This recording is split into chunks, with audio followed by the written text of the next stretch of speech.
this together. We got it in hand. It's just a matter of compiling it properly and bringing it forward with expertise. So that's what we're doing now. And I'm seeing a lot of reactions from the other side where evidence is showing up in my house, things like that. I mean, just incredible where things are being restored and returned. And I'm like, wow, that's a total sign that, they see you as a winner. So yeah, we'll win this. Good. Today, we wanted to talk a little bit about how the game is played to divide and conquer. I talk about the art of war a lot here, and lately that's what's been happening. It's been happening for a while now, but it had simmered down on my end. I don't know about your end, but my end started in September when a person told me about another person speaking ill about you. And I didn't want to tell you, and I didn't tell you for a longest time because I thought I told this person it's their problem, not Right. mine. I don't want anything to do with it. And but now it's climaxed, I guess you could say, to higher realms. And this person tends to go through different YouTube channels and tries to uh detach the person that's really like, we'll say, for example, my co-host, right? And just whispering things in the ear and saying, hey, this person did that to me, that, and then that kind of trickles down to me like, well, what's going on? Are we being divided now? Because I don't want to be divided. But let the audience know if you'd like what's been going on, and I'll see if I can share some of these things That's how with the game is played too. You're the last to know, and there are people that were the game Cabal plays is how people work with you, and then they'll pull the rug on you without you knowing. And that's something that goes back to Pat Robertson's organization as a tactic they call anonymouses. And so what's interesting about this party we're discussing right now, this Steven guy, um, he knew when he was at my home, he knew that this was the hardest part of dealing with all this is the anonymouses and how they work. So he heard that. He knew that. And then he employed the very same tactics because he also heard they gain. They get great rewards. They get to gain. They have a D player backdoor card where, say, they can't get into a top host like John B. Wells, right? He was gaga about John B. Wells, but he's a lower echelon guy, host that had like 32 views, 26 views. So he wants to have access to him. So he tries to use me to have access to John when John has me on the shows. And then what happens is after you down the person behind their back, you then call people like John and go, you would go, oh, by the way, I'm here to warn you about this party you had on your show. That's the only way they can make contact. They can't call as a low echelon host and go, I want to be on your show. They have to have a reason for calling that they can use. And the D players will do this, as Siva did. They'll say, I'm calling to warn you about someone on your show. This is done all the time. And that way they get in and act like they're benevolent while they're actually doing something illegal and get the person's attention that way. And then they try to see if they can get on their program that way. It's a D player backdoor method. And it's very effective. In fact, Robertson's organization, they were 100% effective. I have a transcript right here. This transcript is from a Darlene Graves at Pat Robertson's organization, was an adjunct professor, talking to a housemate of mine named Kirsten Leslie. And on it, it goes on and on how she shouldn't associate with me, saying he's carrying a gun around, he's threatening he owned it, he's going off the deep end, he's a danger, he's crazy, he puts his fist through doors, he speaks Christianese, he's psychological issues, he wounded this community. I'm just reading from it on and on and on it goes for pages. That's an anonymous approach. Now, what's interesting about the character we're dealing with, and thank God you told me, because this has been going on months, I had no idea, behind my back. And with this guy, what's interesting, he's saying stuff the same way, like, oh, he's trying to poison me. He didn't get the work done. They reverse everything and blame you for what they're doing. And if I could put the picture in order here, I want to for other hosts that are being approached by this clown. What you have is when he came to my house, the Stephen came to my house and we were going to get work done. That was the agreement. So he comes to my house. I'm feeding him balanced meals, like full meals. I spent more time feeding him than we got work done. but he's blaming me for not getting work done. But the thing is, he would sleep in. We'd schedule, let's do this time block and get the work done really well for the book. But he wouldn't get up. So I'd be up in the morning and I'm waiting, I'm waiting, I'm waiting. He'd sleep in, he'd sleep in, he'd sleep in, no response. And then he gets up and he doesn't really want to work. You're feeding him, he's in your house, and it's like you get maybe something done that really doesn't accomplish anything, maybe for an hour, and it's like it wasn't succeeding, nothing was accomplished. So I said, why don't we just cut this a bit short? I'll give you like a week maybe to get organized and we'll call it because we're not getting anything done.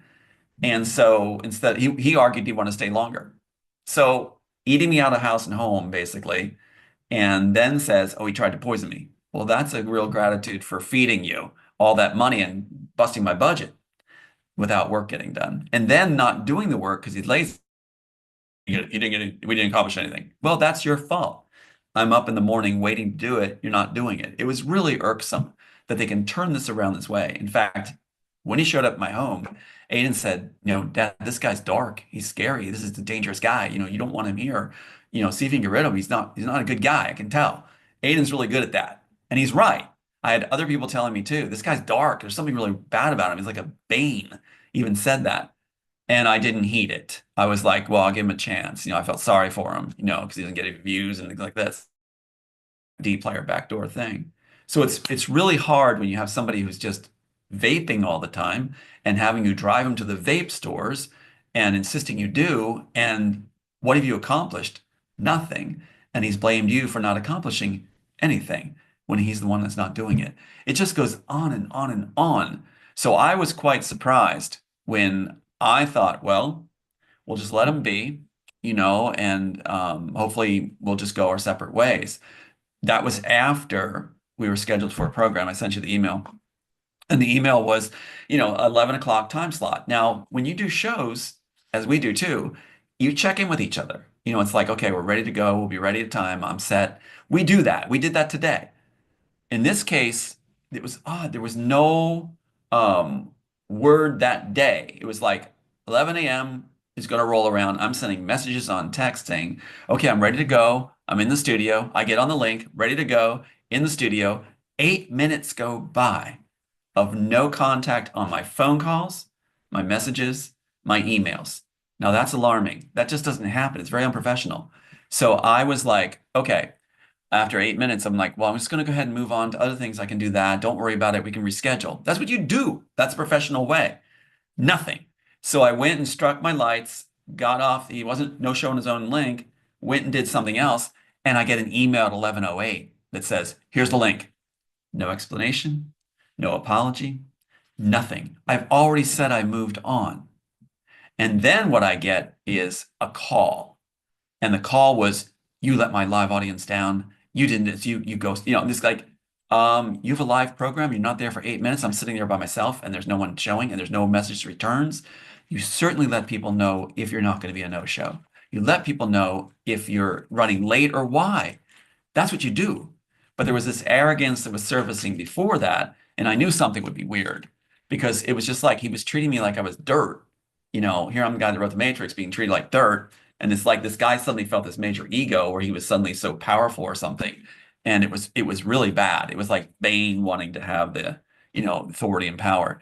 So then he turns it around and says, I ghosted him. I'm sorry, but the email shows it on the timestamp. And where's the word for why you were late or what you're doing or what the cause is? Where's even if you're hurt or what's going on, or do I need to wait a couple more minutes? Nothing, nothing. Just here's the link. That's indicative of the arrogance this man expresses. And I'm glad to be rid of him, but I want him to stop talking to hosts and using the very tactic I said was the most hurtful. And that's what really gets me too. But the poisoning, he had gone after Penny Shepherd, good friend of mine, and said that now she says that she poisoned people, wanted me to get on the air and talk bad about her. I said I won't do it. He got after my girl that did the websites, Jen Marie, and just chewed her out online publicly. And she didn't do anything wrong. He misunderstood what she was talking about and chews her out. That didn't go over well. So that's part of the reason I was ready to distance and shed. And when he did the no-show ghosting, I'm like, that's fine. We're done. You can't just chew me out and have no explanation and just send a link after I said I moved on to other things and had to strike my stuff. So I'm really really, I'm like blown away in one way too, because the screenplay of The Immortals, right here, in The Immortals, the Bane character is named Stephen. So the Bane character is named Stephen, and that's prophetic because he fulfilled his part, you know. So I do hope hosts won't respond to this guy, this useful missile guy, whatever. That if he calls you, he's just trying to backdoor it in, and it's all lies. It's just complete all lies and garbage, just like they did at CBN with Pat Robertson's group. It's the same tactic. So I appreciate you having the courage, Veronica, to say, "Hey, this is happening." Because anonymouses, we had called them anonymouses way back even. Steven's an anonymous. He doesn't want you to contact the person. He wants you to have, through other friends and stuff like this, cut us off and talk us down. And this guy left a body count of all kinds of people that are close to me that he was trashing. And that's got to stop. I won't stand for it. And this is the first time I found out. It's been going on, what, since September? It's incredible that this has gone on behind my back that long. When I was letting him go, feeling sorry for him, the vaping problem, the lateness problem, the laziness problem, he doesn't get work done. And when we're trying to do important work, he's just small talking. I'm like, this isn't good. I'm not feeding you to, do this. And then to take all that food and claim you're poisoned. So that's, which incidentally, since he came up with the idea, here's something. He took my food one day after all this, being here a couple weeks, and just poured potatoes and eggs into a skillet and added all these red peppers and burnt it. It was burnt, right? And so I ate this thing out of courtesy. I tried to eat it, but that's my food being wasted in bulk. It was like he's feeding an army, just poured it on a skillet. And I got sick afterwards. What's interesting is he said about poisoning. I didn't. And the person that comes up with it usually is the person that's going to be thinking along those lines as retribution. And they say that poisoning is a woman's weapon. It's not something I would do. I mean, what was the poisoning? What's the elements? Did he get a medical report? But I have a suspicion about his character that he would do a female approach, since I kind of felt very awkward when he was at my house, very awkward. But there was something more going on than a man working with a man. It was like there was something definitely going on that was like a weird vibe of eerie, gross. I did not want to associate with him, just like Aiden had warned too. There was something strange in his demeanor. Besides that, make any sense? Anyway, it's just like it's all twisted back. They'll take everything that's lies and twist it on you. Everything they did wrong, they blame you for, I guess, to distance themselves from it. But I'm blown away that Stephen is the name of Bane in the actual Immortals, and that came true. It's like the one thing that had to come true yet. So absolutely blown away. I hope this guy gets some help and just stops leaving all these good people. Like, let him alone and stop trying to and make yourself important by contacting friends of friends and trying to do this wine. He's really good at playing the victim, very good. And he's also good at instigating uh, others to get in battle. Like he did that with me. I'm supposed to take on these other people. I'm supposed to think they're bad. He gave me all these pictures and stuff saying they're bad. You need to talk them down.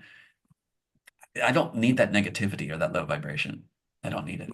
So I hope people catch on and he can have his little side corner there. But don't use me to try to elevate yourself because I'm doing this for the kids and the memory of my sons. He knows that very well. He knows very well what the evidence is here. And it's no reason to take this and twist it for his own self-gain. That is a bane. That's the bane from the Matrix.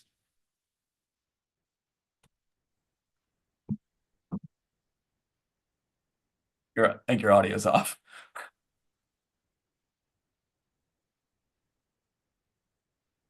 Is it still off?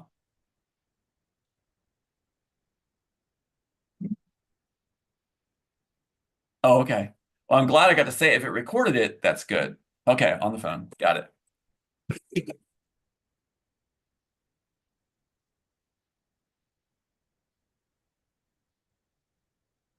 You look good. And I'm glad we got that on record. That's good to have. So yeah, I can hear you fine. Yeah. I mean, I can't hear you, but I can see you. I wouldn't be surprised if this is interrupted. Yeah, I wouldn't be surprised. I knew this would have interruptions because this is something that is a first that has ever occurred where someone's actually stood up and said, I'm not going to buy into this anonymous tactics. Don't worry about it. We got this done. We got it on there. And what we can do is schedule another time and we can go over it when we have audio. Someone's actually stood up and said, I'm not going to buy into this anonymous tactics. Yeah, I hear double. We got this done. Now I hear you. I hear you now. Is schedule our time. Go over when we have audio. Sometimes stood up. So now, do you hear that it's reverting? Yeah, it's reverting. That's too funny. Well, this is like mess. This is how they mess. But the thing is, we got it down. We said it, and that's good. And it also shows how important it is the other side that they would mess with it because it's just like. Yeah. Let me go off here and let's try it again. All right, but keep what you did. Keep what you did. This was good material. Keep what you did. Something. Don't lose this, though, okay? Go ahead and keep it. It shows how they monkey. I love it. That's too funny. But we did. You heard me, right? Say it. Did you hear me say it? Don't lose it, okay? This is crazy.